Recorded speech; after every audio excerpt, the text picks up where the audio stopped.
Mixed है। और mixed होने का कारण ये है कि जो पहली तिमाही का प्रदर्शन है शायद हमको आगे आता हुआ ना दिखे।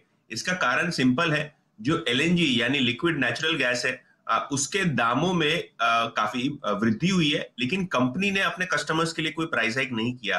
तो ये देखना बहुत जरूरी होगा कि गुजरात गैस एलएनजी के दाम अपने कस्टमर्स के लिए कब बढ़ाता है, जिसके हिसाब से ब्रोकरेजेस आगे चलते हुए अपने एस्टिमेट्स ट्वीक करेंगी। लेकिन जहां तक कि जेफरीज का सवाल है, इनका लक्ष्य 920 रुपए। उनका कहना यह है कि जो वॉल्यूम रिकवरी है पिछले तिमाही के मुकाबले वो काफी अच्छी हुई है फर्स्ट क्वार्टर में। सिटी का भी लक्ष्य है 820 रुपए। उनका कहना यही है कि जो सेकेंड क्वार्टर यानी आने वाले क्वार्टर पे शायद आपको मार्जिन प्रेशर दिखेगा, क्योंकि एलएनजी के दाम क्रूड के साथ बढ़ते हुए दिखाई दे रहे हैं अंतरराष्ट्रीय मार्केट्स में, जिसका खामियाजा शायद गुजरात गैस को भुगतना पड़ेगा अगर वो प्राइस हाइक नहीं लेते। अब तक उन्होंने कोई प्राइस हाइक नहीं ली, तो आगे चलते हुए देखना ये जरूरी होगा कि प्राइस हाइक्स वो एलएनजी सेगमेंट में किस तरीके से लेते हैं। सीएलएसए ने इनफैक्ट गुजरात गैस को डाउनग्रेड कर दिया है, लक्ष्य रखा है लगभग 690 रुपए।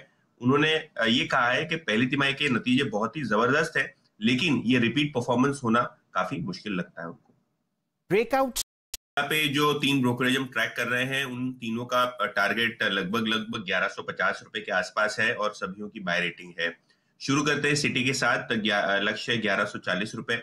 उनका कहना यह है कि जो मार्जिन ट्रेंड है पहली तिमाही का वो काफी सराहनीय है, और ऑर्बिट्रॉल और ब्रोनावा जो इनके दो मुख्य ड्रग्स हैं, दो मुख्य प्रोडक्ट्स हैं, वहां कहीं ना कहीं पिकअप आपको देखने को मिलेगा आने वाले तिमाहियों में, तो उस पर नजरें होनी चाहिए।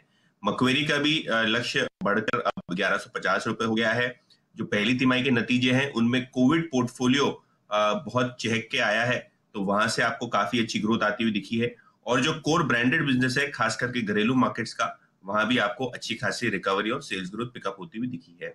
सीएलएसए का भी यही मानना है, उन्होंने लक्ष्य बढ़ा के 1150 रुपए कर दिया है, और जो आने वाले साल है वहां 3 से 5% से आपको मुनाफे के अनुमान उन्होंने बढ़ाते हुए देखे हैं।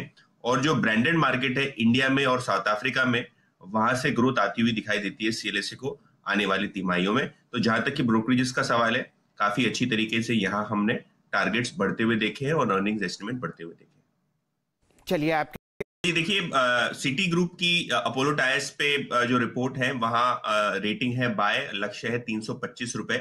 मोर इम्पोर्टेंटली अगर आप अपोलो टायर की बात करें तो इंडियन ऑपरेशंस यानी जो घरेलू ऑपरेशंस है वहां शायद आपको थोड़ी बहुत वीकनेस दिखी है मार्जिन परफॉर्मेंस में और वॉल्यूम परफॉर्मेंस में, क्योंकि लॉकडाउन यहाँ लगा हुआ था।